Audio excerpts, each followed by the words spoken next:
Nabi Yunus itu ketika berdakwah kepada kaumnya yang bandel, memberikan peringatan mau beriman akan turun azab. Kapan Yunus? Akan. Kenapa mesti akan? Sekarang aja kalau mau saya tungguin. Kurang ajar betul ini umat. Akhirnya Nabi Nuh menghindar dengan perhitungan kalau azab tidak turun saya sudah jauh. Meragukan janji Tuhan. Lalu naik kapal, dinaiki oleh Yunus, kapal mogok. Dicari siapa biang keroknya ini. Diundi ternyata Yunus, sampai 3 kali diundi. Dibuanglah Yunus ke dasar laut, ditelan oleh ikan Nun atas perintah Allah. Telan itu Yunus, jangan pakai dikunyah, rusak urusan. Telan saja, simpan di perutmu. Dibawa oleh ikan Nun ke dasar lautan. Itu yang oleh Quran dikatakan bertemulah 3 macam kegelapan. Zulumatun salas. Gelapnya tengah malam, gelapnya di dasar laut, gelapnya di dalam perut ikan. Itu namanya peteng. Mbahnya gelap. Di perut ikan itulah Nabi Nuh sadar akan kesalahannya. Allah meragukan janji Allah.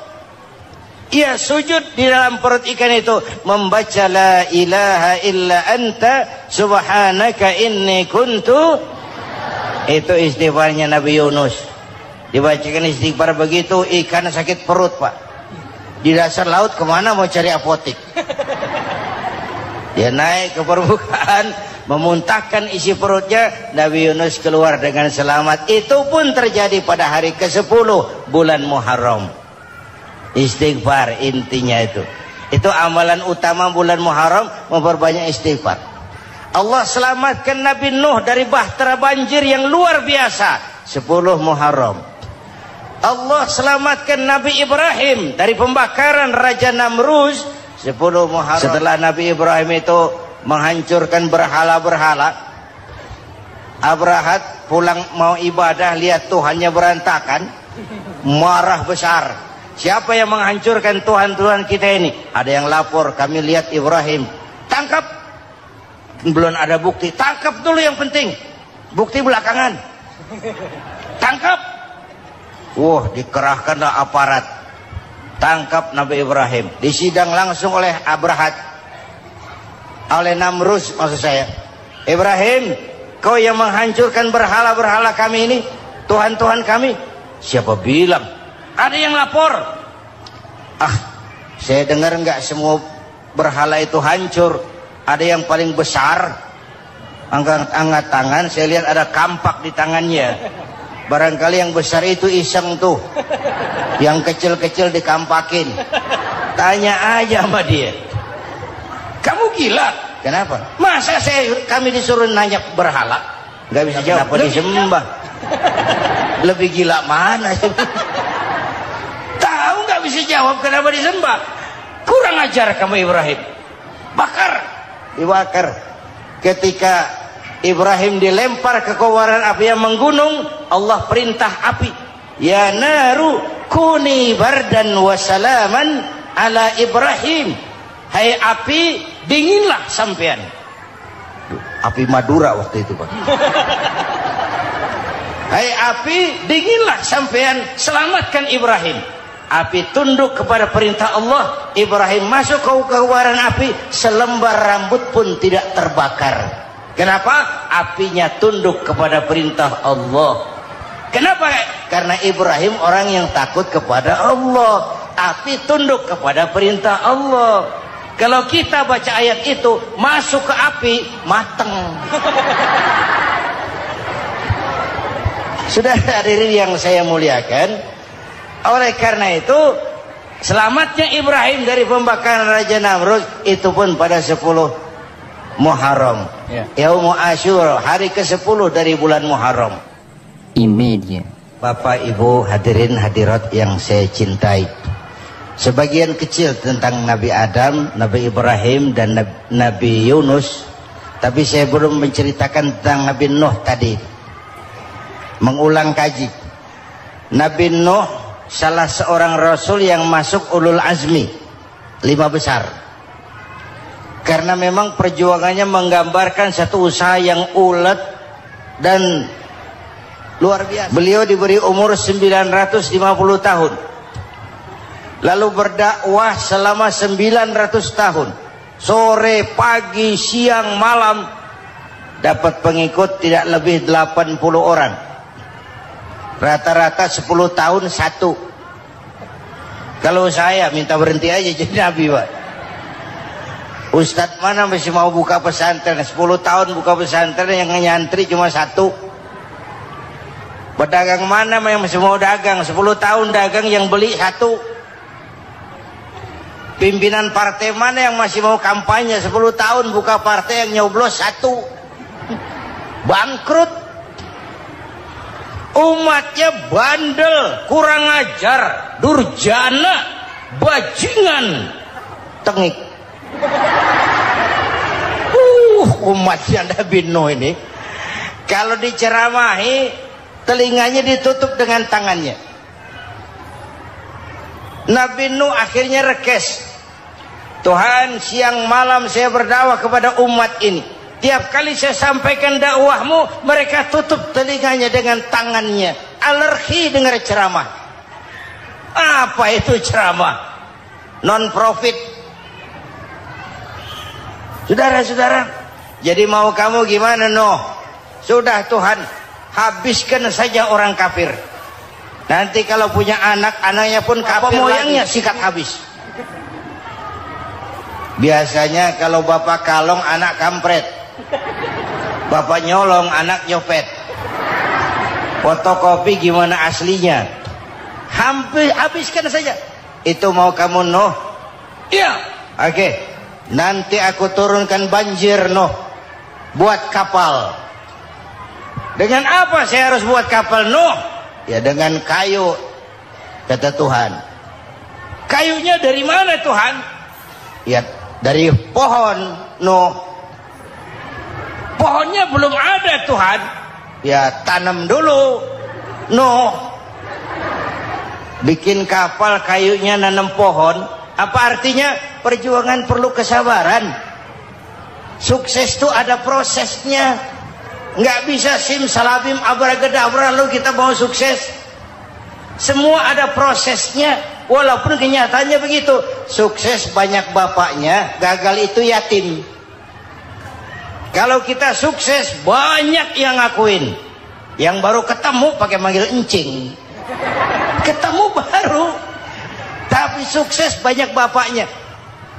Gagal yatim, gak ada yang mau ngakuin kalau kita gagal itu.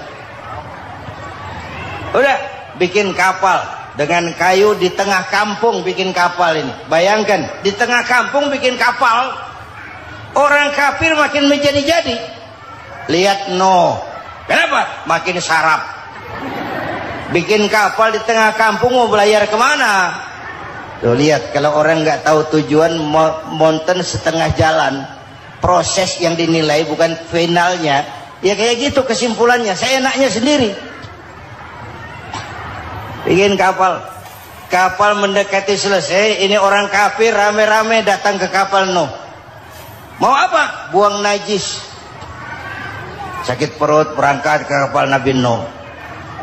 Nongkrong. Dapat 2-3 tumpuk pulang.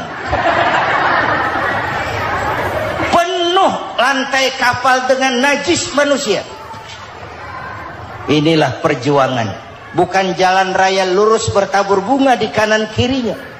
Banyak onak, caci maki, antipat, segala macam. Nuh. Ada orang tua dasar kafir, kurang ajar, sudah stroke berangkat juga ke kapal Nuh. Mau buang najis, pincang-pincang digotong orang. Selesai buang najis, dia bangun mau pulang, pegangan tiang kapal terpeleset, jatuh di atas tumpukan najis.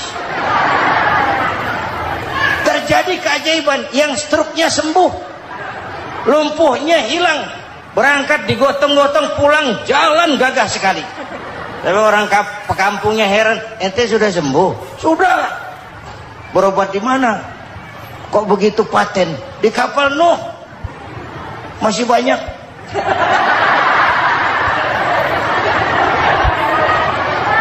Yang berasa perlu obat bawa rantang, ambil bersih lagi geladak kapal itu. Sudah selesai? No, selesai. Oke, kau orang yang beriman bersamamu, binatang serba sepasang, naik Nabi Nuh, naik orang beriman sepasang. Ini cikal bakal penyelamatan manusia, Pak. Naiklah orang beriman, sudah naik semua, Nabi Nuh kontrol. Ini contoh buat kita, kontrol. Sudah naik semua teman-teman, sudah. Pemimpin yang baik bukan cuma terima laporan di belakang meja. Laporan itu yang mana juga bagus. Sama juga kampanye, kampanye yang mana juga merdu. Kalau aja yang dihitung. Pernah ada calon bupati kampanye janji, kalau saya berhasil kita akan banyak bangun jembatan di daerah kita. Tanya, Pak, nggak ada sungai di kampung kita, Pak. Dia bilang, sungainya kita bangun sekalian. Udah kadung janji, mana pula orang mau bangun sungai itu. Saudara-saudara, kontrol. Jangan cuma tunggu laporan di belakang meja, semua laporan bagus. Ya, Bu? Bu,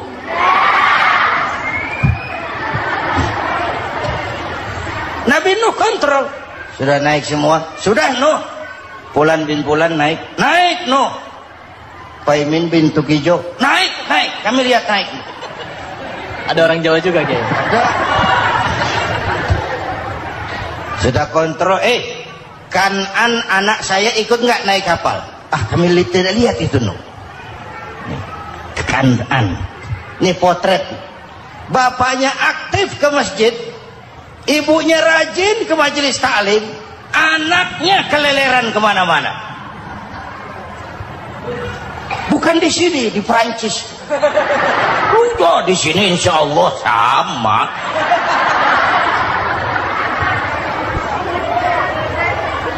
Nuh karena sayang anak, Nuh karena cinta anak, Nuh karena tanggung jawab anak, cari naik ke atas kapal.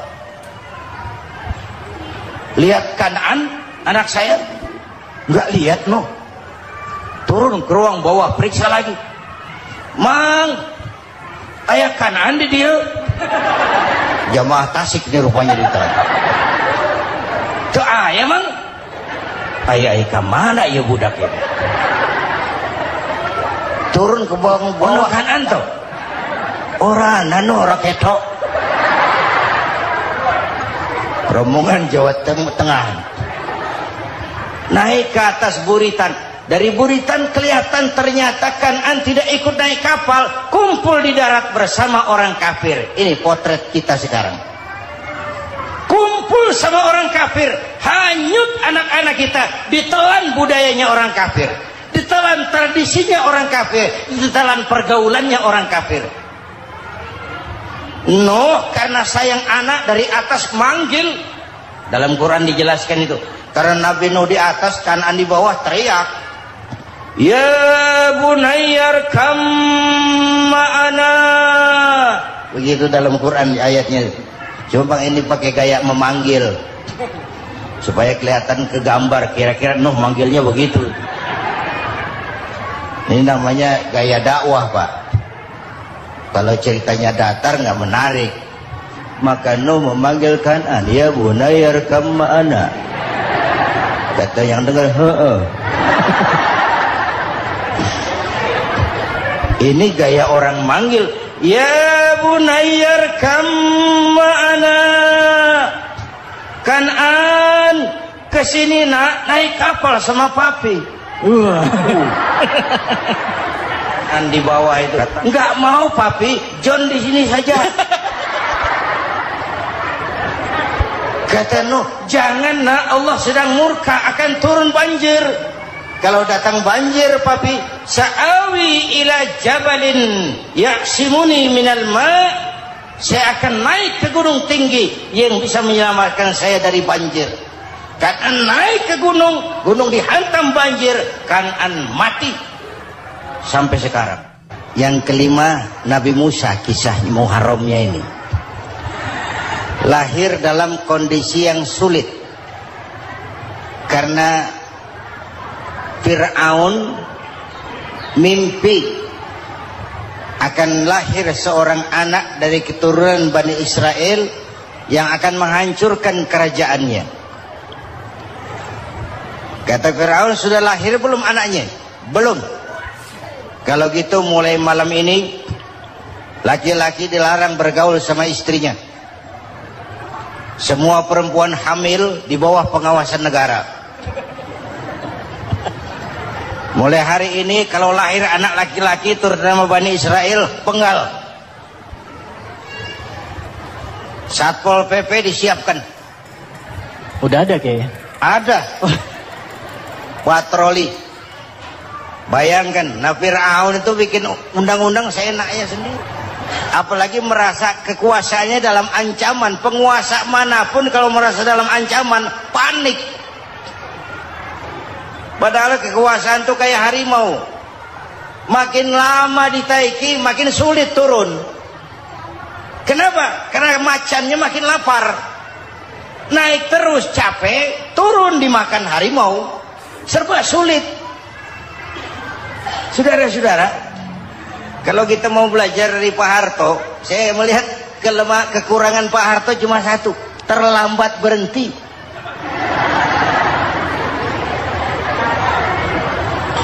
Terlambat berhenti. Di sekelilinginya banyak tukang-tukang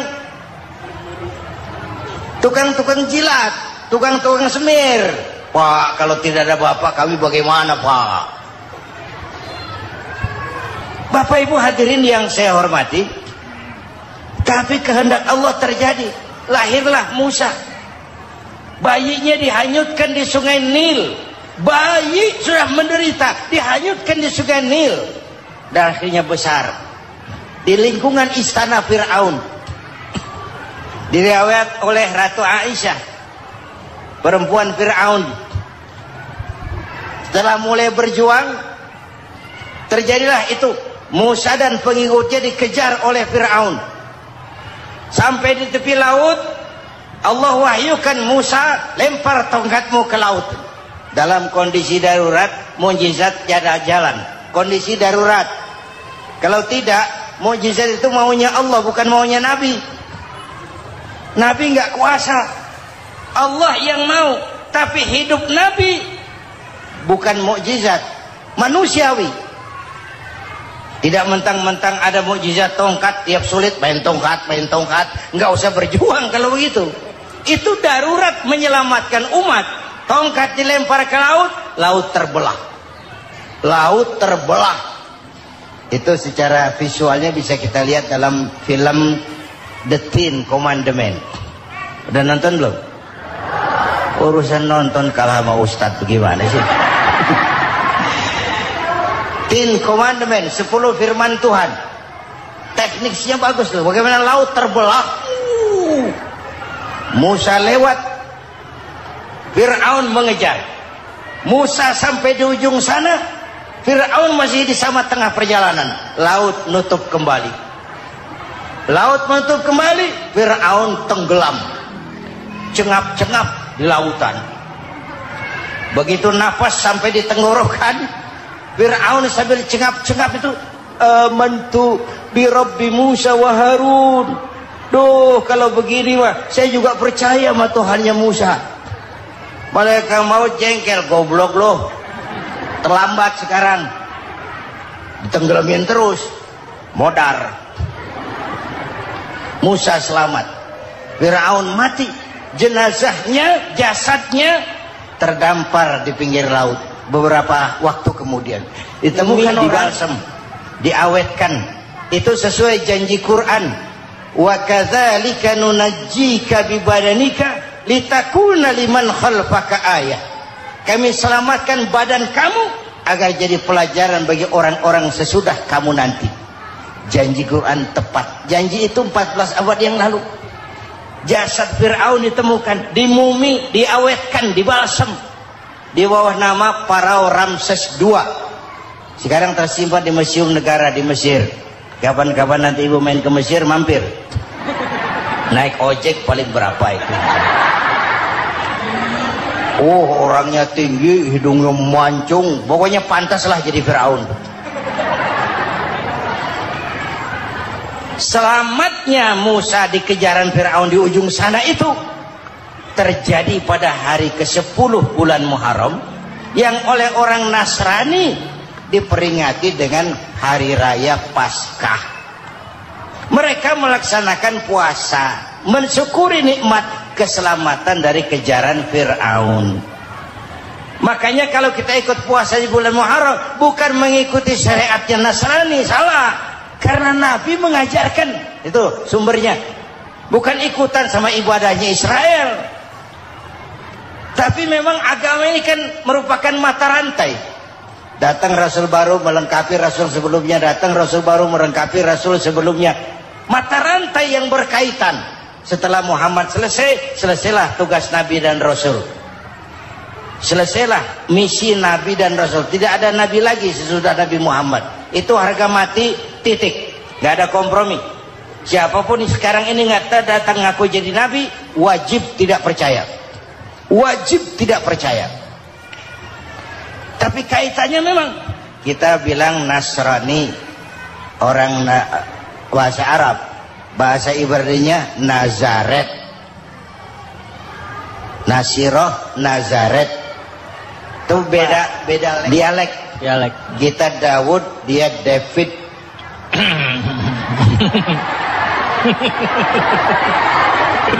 Ibrani. Kita Ali, dia Alek. Kita Sulaiman, dia Solomon. Kita Camat, dia Comot. Ini yang ngomong ini comot sembarang. Ini dia. Bapak dan Ibu jamaah yang saya cintai, pertanyaan pertama, hijrah qalbiyah. Ada hijrah badaniyah, hijrah fisik yang dilakukan Nabi dan sahabat dari Mekah ke Madinah.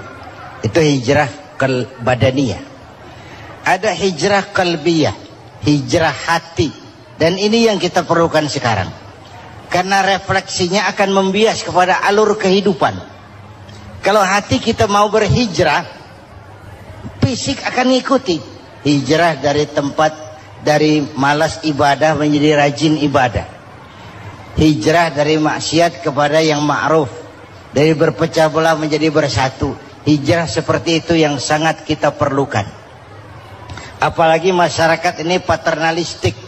Kita harus hijrah mental sekarang ini. Maka yang disampaikan tadi benar. Seorang ketua MK siap mengundurkan diri kalau terbukti anak buahnya terlibat suap. Itu walaupun siap, tapi sudah angin segar buat rakyat. Bahwa masih ada banyak insya Allah pejabat kita yang punya harga diri. Walaupun ada juga pejabat kita yang muka tembok, kulit badak, kuping kebo.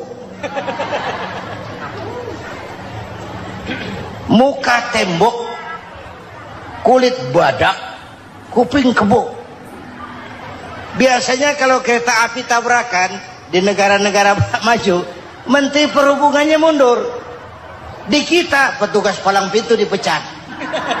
Jauh sekali Menteri sama petugas palang pintu. Benar-benar diadili yang krocok-krocok, kopral-kopral itu.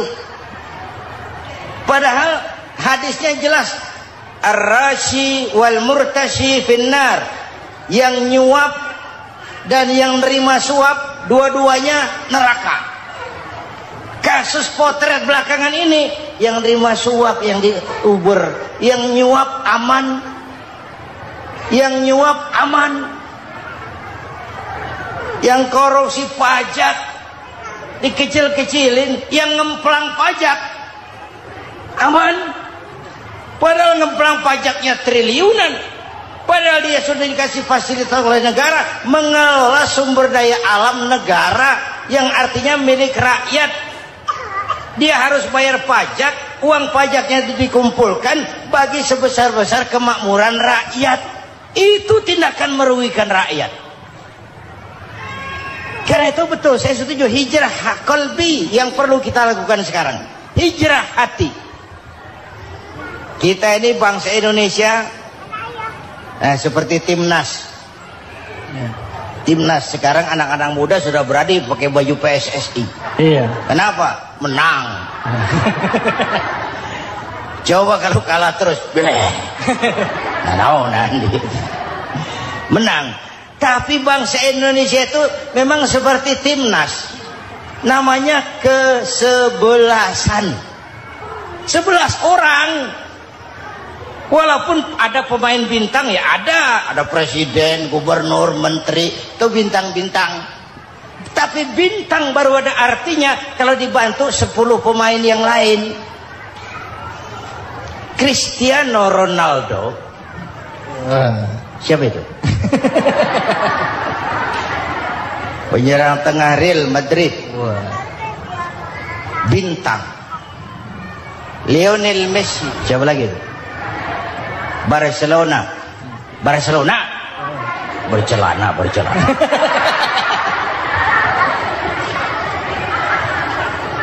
Michael Rooney, bintang Manchester United. Ronaldo baru bintang, Messi baru bintang kalau ada 10 pemain yang lain. Bagaimanapun hebatnya Cristiano Ronaldo, kalau sendirian lawan satu kesebelasan, babak belur. Itulah kita, bangsa Indonesia. Kita satu kesebelasan, harus saling memperkuat.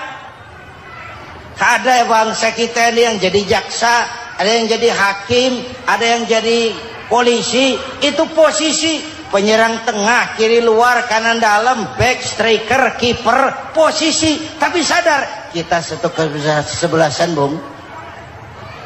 Jangan bikin gol ke gawang sendiri. Kalau punya bola bagus, operan dong sama temannya. Yang bisa menciptakan gol, operan.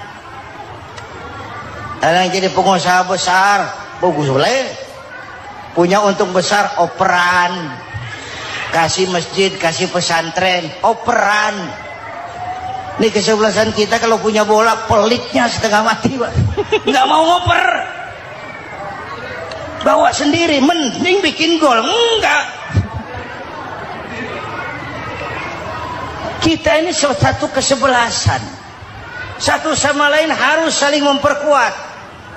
Bahwa ada penyerang tengah, itu si posisi. Tapi kalau memang peluang memungkinkan, ayo dong operan. Saya iri sama kesebelasan Nasrani di Indonesia. Mereka kalau punya bola, operannya cakep. Gereja cepat selesai, rumah sakit Kristen cepat selesai. Kenapa? Operannya bagus. Kita ini kalau punya bola bawa sendiri, nggak mau ngoper. Maka masjid nggak selesai-selesai, madrasah banyak yang bocor, rumah sakit Islam kalah bersaing. Kenapa? Operannya berat. Yuk menyadari kita ini timnas, satu kesebelasan. Jangan menjegal kawan seiring, kawan sendiri dijegal. Sudah musuh terlalu kuat, gawang sendiri dijebol. Akhirnya terbalik kita ini. Ujian terberat telah diberikan Allah kepada para anbiya, kemudian para aulia, kemudian para ulama. Summal amsal fal amsal, ke bawah dan ke bawah, diuji setiap orang menurut kekuatannya berpegang kepada agama. Karena anak Melayu bilang, kalau takut dengan ombak, jangan berumah di tepi pantai. Kalau takut diterjang ombak, jangan berumah di tepi pantai. Kata ibu tadi, mau jadi pohon tinggi harus berani ketiup angin. Makin tinggi pohonnya, makin keras anginnya.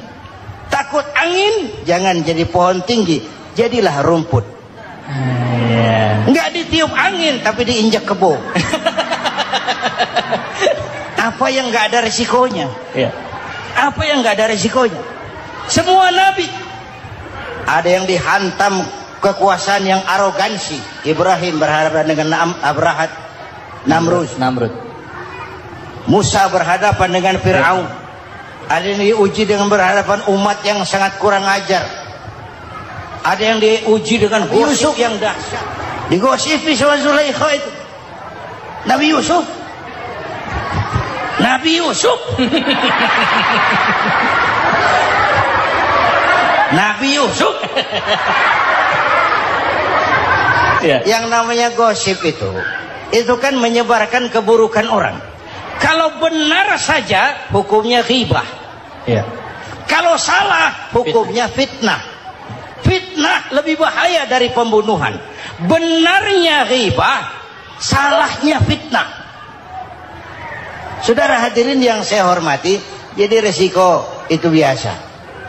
Tidak ada yang tanpa resiko. Kalau takut ombak, jangan berumah di tepi pantai. Tinggal bagaimana kita menyikapinya. Kalau kita dewasa, ini bagian ibadah saya kurang. Mungkin karena dia omongin orang, tambah pahala saya. Mungkin karena dia omongin orang, tambah pahala saya. Maka saya ngadepi gosip sepatah pun saya nggak ngomong. Saya cicing. Saya percaya masyarakat itu punya filter. Amin. Saya percaya Tuhan itu.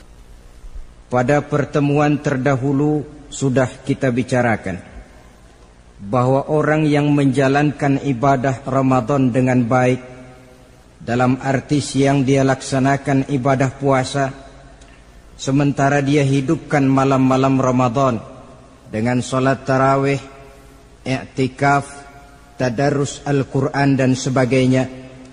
Orang yang semacam itu keluar dari Ramadan dijanjikan oleh Allah, ghufira lahu ma taqaddama min zambihi, diampunkan segala dosa yang pernah dia kerjakan. Sehingga ia keluar dari bulan Ramadan seperti bayi baru dilahirkan oleh ibunya, bersih, tidak punya dosa kepada Allah lantaran sudah dibersihkan oleh ibadah Ramadan.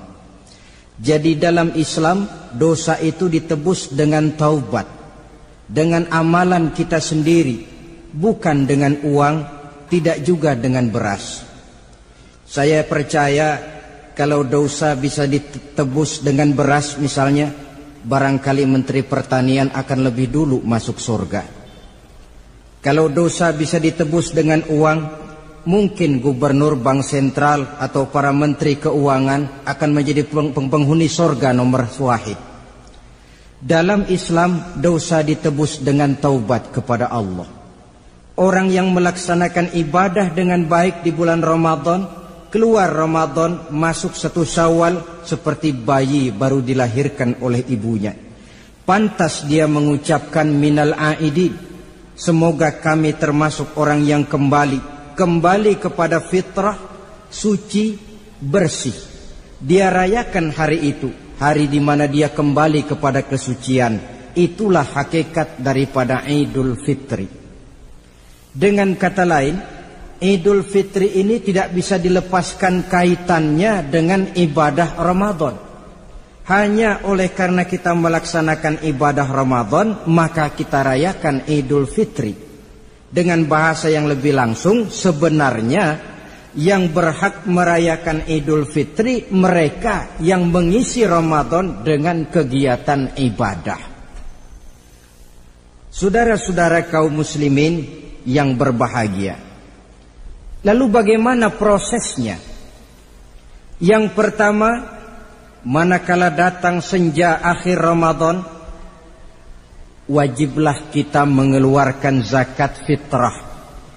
Sebab Rasulullah sallallahu alaihi wasallam bersabda, "Saumul 'abdi mu'allakun ma baina as-sama'i wal ardi hatta yu'addiya shadaqatal fitri." Sesungguhnya puasa seorang hamba bergantung antara langit dan bumi, yakni belum diterima oleh Allah sampai dia mengeluarkan zakat fitrahnya. Memang boleh mengeluarkan zakat fitrah itu sejak awal Ramadan. Itu waktu yang dibolehkan.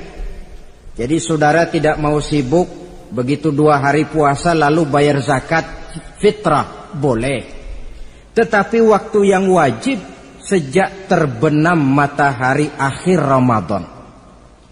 Waktu yang terbaik untuk membayar zakat fitrah selesai sholat subuh sebelum orang berangkat melaksanakan sholat Idul Fitri. Waktu yang makruh setelah orang selesai sholat Idul Fitri lalu baru bayar zakat fitrah, makruh di situ. Sedangkan waktu yang haram apabila matahari terbenam pada hari raya tanggal 1 Syawal baru mau bayar zakat fitrah, sudah haram hukumnya. Jadi diawali dengan membayar zakat fitrah. Dan ini merupakan realisasi daripada latihan puasa, cinta kepada fakir miskin. Orang bilang kan bulan Ramadan itu katanya bulan latihan. Kata orang Jawa, month of training. Bulan latihan. Apa sih perlunya latihan? Kalau PSSI masuk latihan, tentu keluar latihan mainannya makin bagus. Elias Pikal masuk latihan, keluar latihan gaya tinjunya makin hebat. Itu perlunya latihan. Kalau latihan tiap hari tapi main kalah terus, orang kan bilang buat apa latihan kalau main kalah terus. Kita muslimin selama Ramadan sebulan penuh masuk latihan. Latihan sabar, latihan jujur, latihan disiplin, latihan sederhana, latihan mengendalikan nafsu. Berhasil atau tidaknya latihan itu kelihatan dalam gaya hidup kita sesudah keluar Ramadan. Kalau tidak, Ramadan sabar, habis Ramadan habis sabarnya. Ramadan rajin ke masjid, selesai Ramadan selesai ke masjidnya. Ramadan rajin baca Quran, selesai Ramadan selesai rajinnya. Itu pertanda latihan tidak berhasil. Maka salah satu latihan ini kita buktikan kecintaan kita kepada fakir miskin dengan kewajiban membayar zakat dan zakat fitrah. Ya Allah, sudah saya rasakan bagaimana tidak enaknya lapar dan haus. Sudah saya rasakan bagaimana tidak enaknya penderitaan orang-orang fakir dan miskin yang tiap hari kelaparan dan kehausan. Sebagai pertanda ya Allah, saya keluarkan zakat fitrah ini untuk orang-orang fakir dan miskin. Itu kita keluarkan pada saat matahari akhir Ramadan terbenam. Masuk malam pertama bulan Syawal. Malam takbiran kalau istilah di kampung kita ini. Allah Subhanahu wa taala dalam Al-Qur'an menjelaskan walitukmilul iddata. Hendaklah engkau sempurnakan jumlah bilangan hari puasamu. Berpuasa sebulan penuh. 30 hari atau lebih sering 29. Bila sudah sempurna hari puasa itu, walitukabbirullah, hendaklah engkau agungkan Allah. Hendaklah engkau bertakbir. Oleh karena itu disunahkan menghidupkan malam 1 Syawal, malam hari raya Idul Fitri itu dengan memperbanyak takbir. Sejak matahari terbenam selesai sholat maghrib, kita kumandangkanlah kalimat takbir itu dari rumah ke rumah, dari surau ke surau, dari masjid ke masjid, dari kampung ke kampung, pertanda rasa syukur kita yang tiada terhingga kehadirat Allah Subhanahu wa taala, Tuhan yang Maha Esa dan Maha Kuasa. Entah kenapa bila matahari akhir Ramadan terbenam, datang malam 1 Syawal, berubah perasaan kita. Sedih menjadi gembira, sukar menjadi mudah, hati yang tadinya digenangi air kebencian berubah menjadi hati yang penuh dengan cinta kasih kepada sesama. Kumandang takbir bagi orang-orang yang hidup tinggal di rantau, mengingatkan dia kepada kampung halamannya. Terkenang dia sungai tempat dia mandi, lapangan tempat dia bermain. Oi kampuang nan jauh di mato katanya. Sehingga orang-orang yang tinggal di tanah rantau diusahakannya benar supaya bisa berlebaran pulang mudik katanya, nak berkumpul dengan sanak keluarganya. supaya lebih mudah bersilaturahmi sambil mengenang masa-masa lalu di kampung halaman. Jadi setelah zakat fitrah kita tunaikan, sambutlah malam Idul Fitri itu dengan memperbanyak takbir. Ini disunahkan. Menghidupkan malam lebaran dengan memperbanyak takbir. Bukan memperbanyak bakar petasan. Itu kan pekerjaan mubazir. Dan mubazir itu jelas perbuatan setan. Ada yang bilang katanya bakar petasan itu nambah syiar. Syiar macam mana datang dari petasan? Sebagian lagi berjaga-jaga juga, tapi bukan dengan memperbanyak takbir.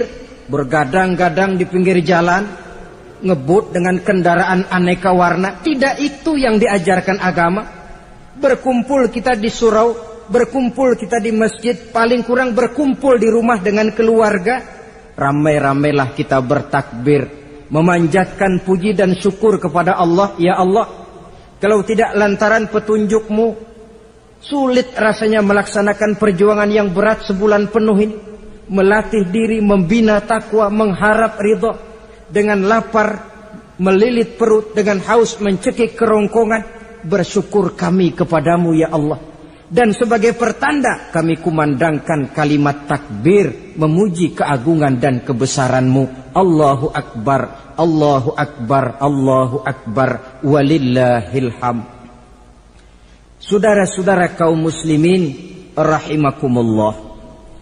Di dalam satu hadis dari Ubadah bin Samit diriwayatkan oleh Imam Tabrani, bersabda Rasulullah sallallahu alaihi wasallam, "Man ahya lailatal fitri lam yamut qalbuhu yauma tamutul qulubi." Barang siapa yang menghidupkan malam Idul Fitri, maka hatinya itu tidak akan pernah mati pada saat hati-hati orang lain menjadi mati.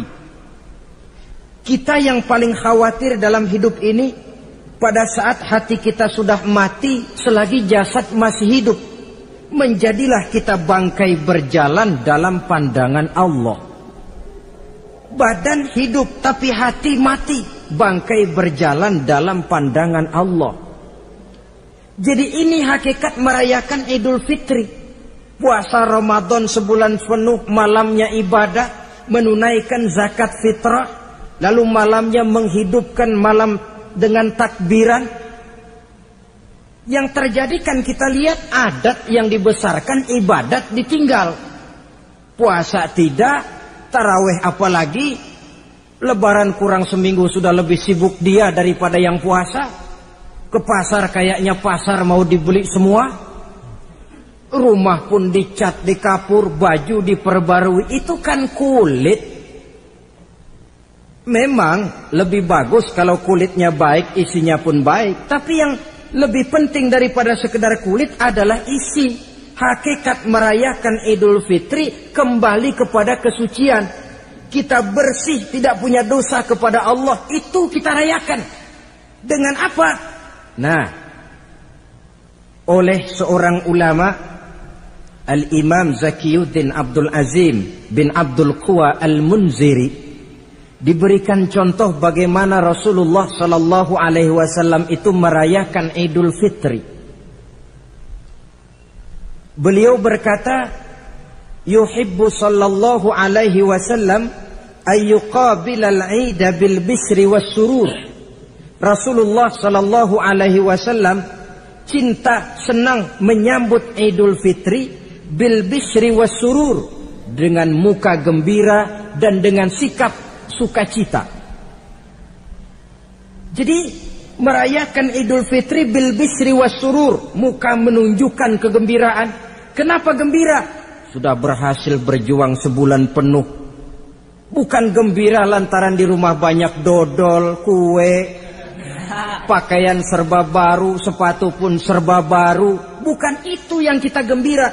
Gembira lantaran telah berhasil berjuang mengalahkan nafsu, memenuhi perintah Allah, melaksanakan puasa. Gembira lantaran kita kembali suci seperti bayi baru dilahirkan oleh ibunya. Bil bisri, muka menunjukkan kegembiraan, cerah di malam itu sampai di hari lebarannya. Jadi walaupun barangkali oleh karena kesulitan ekonomi tidak terbeli itu baju yang baru, tidak terbeli itu sepatu yang baru, tidak terbeli itu makanan dan kue seperti tetangga, jangan sampai mengurangi kegembiraan kita. Tidak boleh menyambut lebaran itu dengan manyun. Tahu manyun? Mukanya sudah macam asam sama kukusan. Tidak ada menunjukkan sikap kegembiraan. Nabi menghadapi hari itu bil bisri was surur, dengan muka cerah dan dengan sikap gembira. Tapi gembira dalam arti tetap pada jalur kontrol. Lalu apa lagi? Wattaubatu lillahi ta'ala, dengan tetap melaksanakan taubat kepada Allah. Wan nadam 'alal khataya, menyesal terhadap segala kesalahan yang pernah dikerjakan. Itu yang dilakukan baginda Nabi di hari raya. Wa masalihatil khusum, memperbaiki orang-orang yang bermusuhan. Wal akhzi binasiril mazlum, menolong orang-orang yang teraniaya. Wasillatil arham, melaksanakan silaturahmi. Wal ihsan ilal fuqara, berbuat kebaikan kepada kaum fakir miskin. Wa ziyaratil aqarib, menziarahi, mengunjungi kaum kerabat. Itu hakikat di dalam melaksanakan Idul Fitri. Jadi jangan terbalik, sudah merasa baju baru, ini kan lebaran, merdeka. Kalau kemarin Ramadan kita dikekang, tidak boleh begini, tidak boleh begitu. Sekarang sudah keluar Ramadan, merdeka. Lalu dirayakannya Idul Fitri dengan bermabuk-mabukan, dengan judi, dengan perbuatan zina. Itu sama saja dengan baju baru habis dicuci, sudah diceburin lagi ke dalam comberan. Ini kan ibarat baju masuk Ramadan dicuci sebersih-bersihnya. Keluar Ramadan, masuk lebaran, tetaplah berusaha menjaga kebersihan itu. Kalau ditinggalkan Ramadan merasa merdeka, melemparkan lagi diri ke lembah dosa, sama saja baju yang sudah putih, bersih, ditriska bagus-bagus, tapi lalu dilemparkan lagi ke dalam comberan. Na'udzubillah min zalik. Saudara-saudara kaum muslimin yang berbahagia, jadi setelah zakat fitrah kita bayar, hidupkan malam Idul Fitri itu dengan mengumandangkan kalimat takbir. Lalu bila datang sholat subuh di pagi hari pertama bulan Syawal, kita laksanakanlah sholat subuh itu berjamaah. Jangan sampai terbalik, saking kepengennya sholat Idul Fitri, subuhnya enggak. Ini kan sama saja kata orang nyari jarum kapak hilang. Tak membela yang sunnah, yang wajib disia-siakan. Sholat Idul Fitri itu sunnah saja hukumnya. Sholat subuh wajib. Masakan yang wajib kita tinggalkan, lalu yang sunnah kita kejar-kejar. Terbalik tentunya. Lalu manakala usai kita sholat subuh masih mengumandangkan takbir, bersiap-siaplah kita untuk berangkat menunaikan sholat Idul Fitri. 2 rakaat, lalu diiringi dengan khutbah hari raya Idul Fitri. 2 khutbah, seperti khutbah Jumat itu. Khutbah pertama dan khutbah kedua. Kalau selesai melaksanakan sholat Idul Fitri, maka kembalilah kita ke rumah dengan suasana gembira. Untuk apa? Untuk berhalal bihalal. Istilahnya untuk berlebaran, saling meminta maaf. Kenapa? Dengan ibadah Ramadan, dosa kita kepada Allah insya Allah bersih. Tapi kan kita tidak cuma berbuat dosa kepada Allah, kita juga berbuat salah kepada sesama manusia. Dosa kepada Allah, taubat langsung kepadanya, sonder pakai calo. Tidak bisa saudara bikin dosa kepada Allah, datang ke rumah saya, Pak inilah saya kasih uang, tolong mintakan tobat saya kepada Allah. Ya tidak bisa.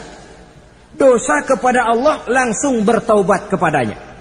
Tapi dosa kepada sesama manusia, Allah belum akan memberikan ampun kalau kita belum minta maaf kepada yang bersangkutan. Ini sulitnya. Kalau saudara dosa meninggalkan sholat, tobat kepada Allah. Tapi kalau dosa kepada sesama manusia, saudara mencuri sendal orang, cara taubatnya bagaimana? Pertama menyesal, kenapa mencuri? Yang kedua berjanji tidak akan mencuri lagi. Yang ketiga meninggalkan perbuatan mencuri. Dan yang keempat, sendal orang pulangin.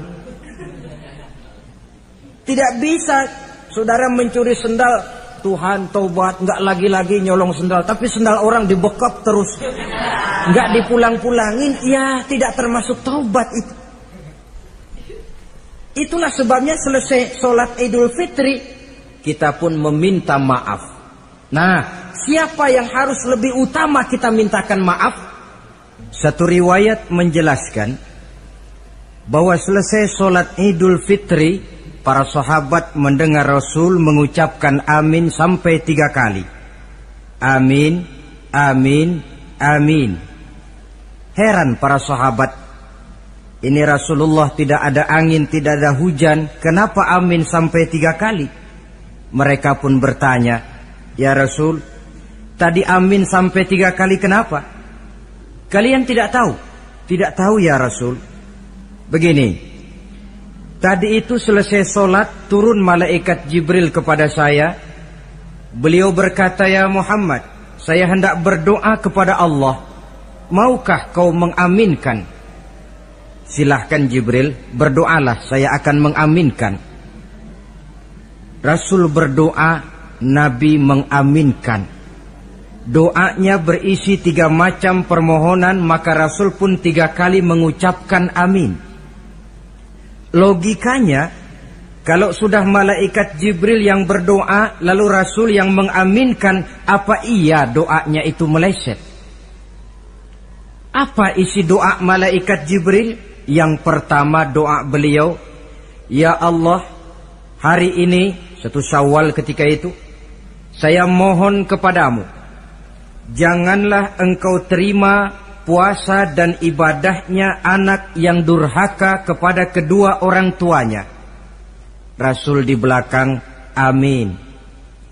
Anak yang durhaka kepada ibu bapaknya. Ya Ramadan dia puasa di siang hari, malam dia taraweh, dia tadarus Al-Quran. Kalau sudah durhaka kepada ibu bapaknya, ibadahnya didoakan oleh malaikat Jibril, diaminkan oleh Rasul agar tidak diterima oleh Allah Subhanahu wa ta'ala. Sebab itu manakala usai sholat Idul Fitri, pulang kita ke rumah, bersimpuhlah kepada ibu bapa, meminta maafnya, meminta ridhonya. Ibu kita yang telah mengandungkan kita, melahirkan kita antara pilihan hidup dan mati. Bapak yang pergi pagi pulang sore, peras keringat banting tulang untuk mendidik dan membesarkan kita.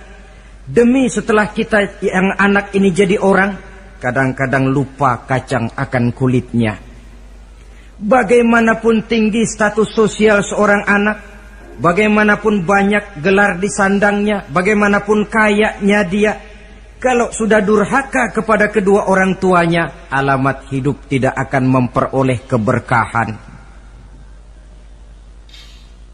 Doa malaikat Jibril yang kedua, ya Allah, hari ini saya mohon kepadamu, jangan engkau terima puasa dan ibadahnya suami istri yang tidak saling memaafkan. Sebab itu seorang suami, seorang istri, selesai turun sholat Idul Fitri, hendaklah berlapang dada si suami memaafkan istrinya, meridhokannya. Si istri pun bersimpuh meminta maaf dan ridho suaminya. Istri yang durhaka kepada suaminya. Sebab itu tidak heran kalau Rasul dalam satu hadis pernah menjelaskan, ayyumam ra'atin matat wa zawjuha anha radin illa dakhalatil jannah. Kalau ada seorang perempuan meninggal dunia, suaminya ridho kepadanya, itu perempuan akan masuk surga.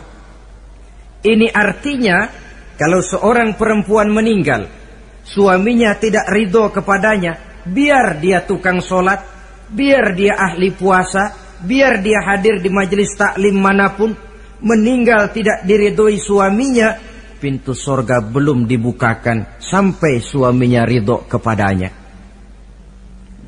Riwayat lain menjelaskan bahwa sepulang Isra dan Mi'raj, Rasul bercerita kepada para sahabat, saya dalam perjalanan Mi'raj itu diperlihatkan neraka.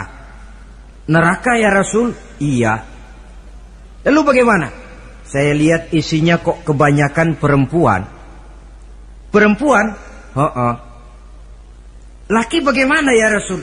Laki juga tidak sedikit. Kenapa lebih banyak perempuan ya Rasul? Apa mereka tidak sholat? Sholat?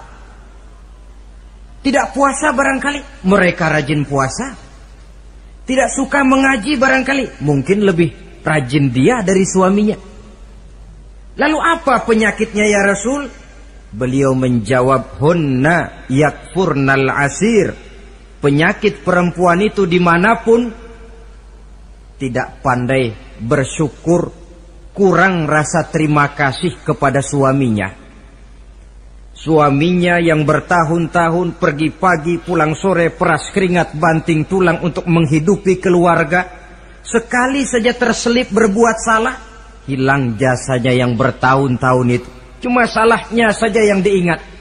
Ibarat kata pepatah, panas setahun, habis dibalas oleh hujan satu hari. Habis dibalas oleh hujan satu hari. Malaikat Jibril yang ketiga, ya Allah, hari ini saya mohon kepadamu, janganlah engkau terima puasa dan ibadahnya muslim yang tidak mau memaafkan sesama saudaranya muslim.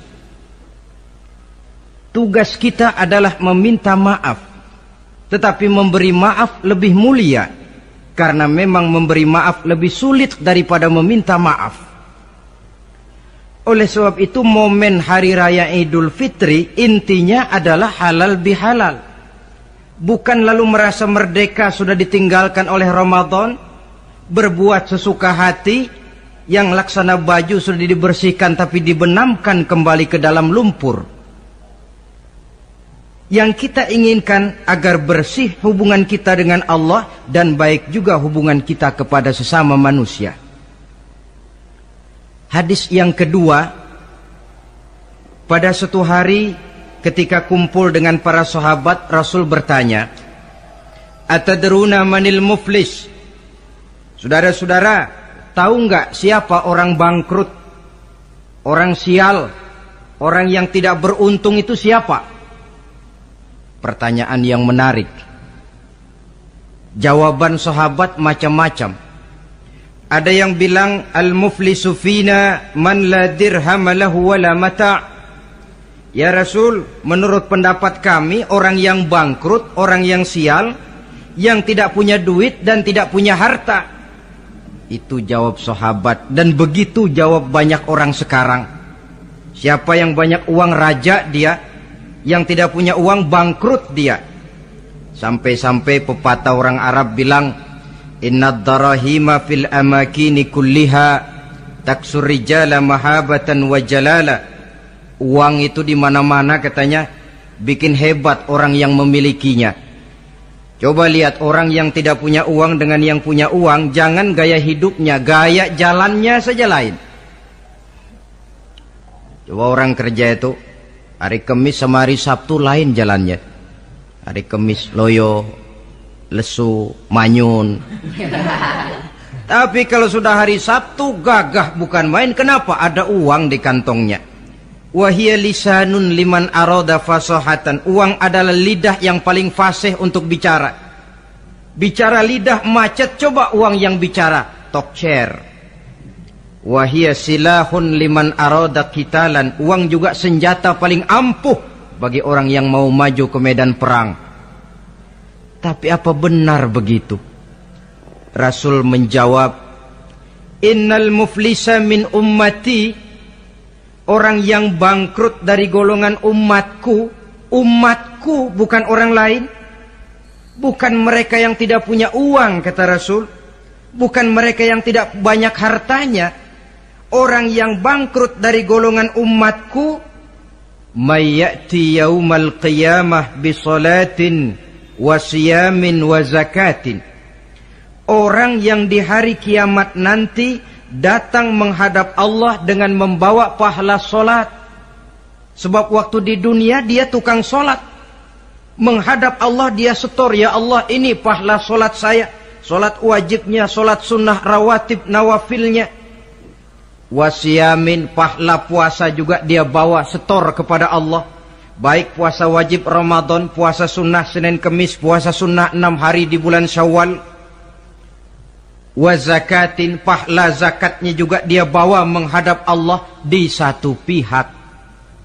Cuma sayang kata Allah, wa ya'ti qad syatama haza. Dia juga datang membawa dosa karena pernah mencaci maki orang. Wa qazafa haza, pernah memfitnah orang. Wa akala mala haza, pernah memakan harta orang dengan cara yang batil. Wa syafaka dama haza, mengalirkan darah orang tanpa alasan yang benar. Di satu pihak datang membawa pahala ibadah, di lain pihak datang menyandang dosa kepada manusia. Kalau ini yang terjadi, bagaimana nasib kita? Kata baginda Rasul, maka diambillah dosa orang yang pernah kita fitnah. Untuk apa? Diberikan kita. Sudah enak-enak, ya Allah ini pahala solat saya. Tahu-tahu datang orang, sebentar ya Allah. Orang ini waktu di dunia memang ahli solat, tapi saya tanpa salah pernah difitnah. Sakit hati saya, hancur nama baik saya lantaran ulahnya. Saya menuntut keadilan. Benar orang ini pernah kau fitnah? Benar ya Allah. Kalau begitu pahala solatmu sini, kasihin orang yang kau fitnah. Habis pahala solat, datang lagi orang menagih, ya Allah, dia memang waktu di dunia ahli bayar zakat, tapi juga dia sering makan harta orang dengan cara yang batil. Benar? Benar ya Allah. Sini, pahala zakatmu berikan kepada orang yang hartanya kau makan dengan cara yang batil. Fa in faniyat hasanatuhu qabla ayyuqda ma alaihi.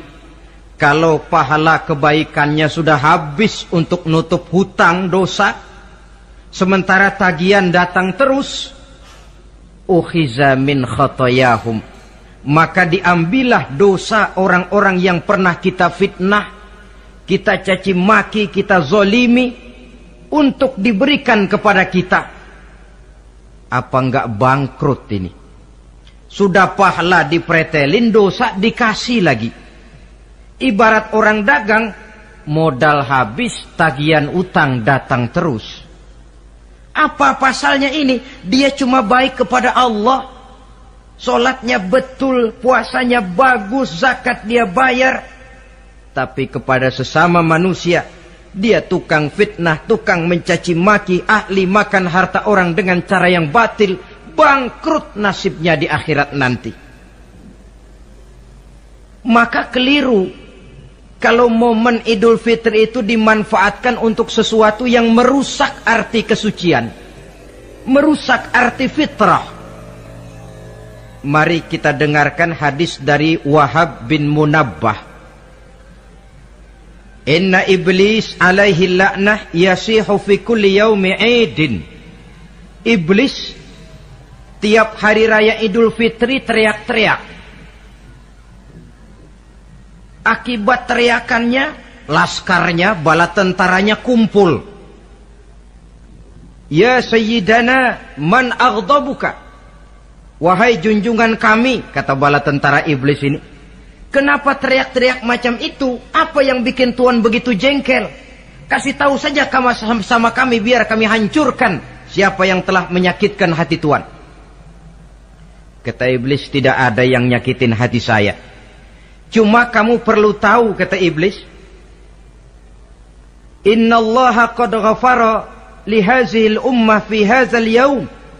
Hari ini, hari Idul Fitri, Allah telah mengampunkan dosa umat yang berpuasa. Itu yang nyakitin hati saya. Setengah mati saya menggoda mereka. Supaya mereka mabuk, supaya mereka zina, supaya mereka judi, supaya mereka merusak. Mereka puasa di bulan Ramadan. Hari ini Allah ampunkan dosa mereka. Apa enggak sakit hati saya? Lalu apa tugas kami, Tuhan? Kata tentara iblis ini. Fa'alaikum an tusghiluhum bil lazat wa syahawat wa syurbil khamr. Kata iblis, kasih komando dia. Begini saja. Kau rusak mereka, umat Islam yang dosanya hari ini diampuni. Kau rusak mereka bil lazat, dengan segala macam kelezatan. Wasyahawat, dengan memperturutkan hawa nafsu. Wasyurbil khamr, dengan meminum minuman yang memabukkan di hari raya Idul Fitri ini. Jadi kalau mereka datang bermaaf-maafan, Allah sudah mengampuni dosa mereka. Tolong kau rusak suasana itu. Tanamkan kepada mereka supaya menikmati hari ini dengan segala macam kelezatan, memperturutkan hawa nafsunya, meminum minuman keras, hanyut di meja judi, sehingga melupakan arti hakikat Idul Fitri yang sebenarnya. Di akhir riwayat ini Nabi pesan, oleh karena itu kata Nabi, ijtahidu yaumal fitri fis sadaqah wa a'malil khair wal birri minas salah waz zakah wat tasbih wat tahlil. Oleh sebab itu kata Nabi, hati-hatilah kamu, sungguh-sungguhlah kamu pada hari Idul Fitri ini melaksanakan segala macam kebajikan seperti sedekah, perbuatan baik, salat, zakat, mengucapkan tasbih, tahlil, karena hari ini Allah telah mengampunkan dosa kamu. Jadi jangan dinodai hari yang bersih itu dengan perbuatan-perbuatan yang tercela. Inilah kelirunya kalau adat lebih dibesarkan daripada ibadat. Kalau menyambut Idul Fitri itu yang lebih diutamakan baju barunya, pakaian serba barunya, rumah serba bersihnya, lalu fasilitas serba adanya, lupa kepada intinya, manusia akan mudah terjerumus menodai hari yang suci dengan perbuatan yang kotor. Saudara-saudara, ma'asyiral muslimin rahimakumullah. Karena itu Rasulullah sallallahu alaihi wasallam pernah menjelaskan apa hakikat hari raya sebenarnya. Beliau berkata, lil mu'mini khamsatu a'yad. Orang beriman mempunyai 5 hari raya. Yang kita tahu kan gampangnya Idul Fitri, Idul Adha, kan itu. Ya. Rasul berkata, orang beriman sebenarnya mempunyai 5 hari raya. Hari raya yang dia rayakan dengan kegembiraan. Kapan saja itu? Pertama, kullu yaumin yamurru 'alal mu'min wa la yuktabu 'alaihi zanbun. Setiap hari yang dilalui oleh seorang mukmin tanpa Allah menulis dosanya, itulah hari raya baginya. Jadi kalau berlalu 1 hari dan hari itu kita tidak melakukan dosa satupun, itu hari raya. Dengan kata lain, bergembiralah seorang mukmin kalau dia bisa melewati 1 hari tanpa di hari itu dia melakukan dosa. Itu hari raya. Aduh, saya girang benar hari ini. Kenapa? Hari ini tidak ada dosa yang saya kerjakan rasanya. Hari raya pertama adalah hari di mana kita lewati tanpa melakukan dosa. Kira-kira bisa nggak 1 hari lewat tanpa dosa? Ya, bukan cuma sekedar mau, tapi berusaha untuk bisa. Ini hari raya yang pertama. Yang kedua kata Nabi, al-yaumul ladzi yakhruju fihi minad dunya bil iman wasyahadah wal ismah min kaidis syaitan. Hari di mana dia keluar meninggalkan dunia ini, kembali kepada Allah bil iman, dengan membawa iman, wasyahadah, mengucapkan 2 kalimat syahadat, wal ismah min kaidi syaitan, dan selamat dari tipu daya setan. Saudara-saudara, mati membawa iman, sempat mengucapkan 2 kalimat syahadat, selamat dari tipu daya setan, itu hari raya kita. Sebab apa? Yang paling kita khawatir kalau sudah meninggalkan dunia tanpa membawa iman, tidak sempat mengucapkan 2 kalimat syahadat. Nah, supaya kita mati bisa mengucapkan 2 kalimat syahadat, caranya bagaimana? Ya tergantung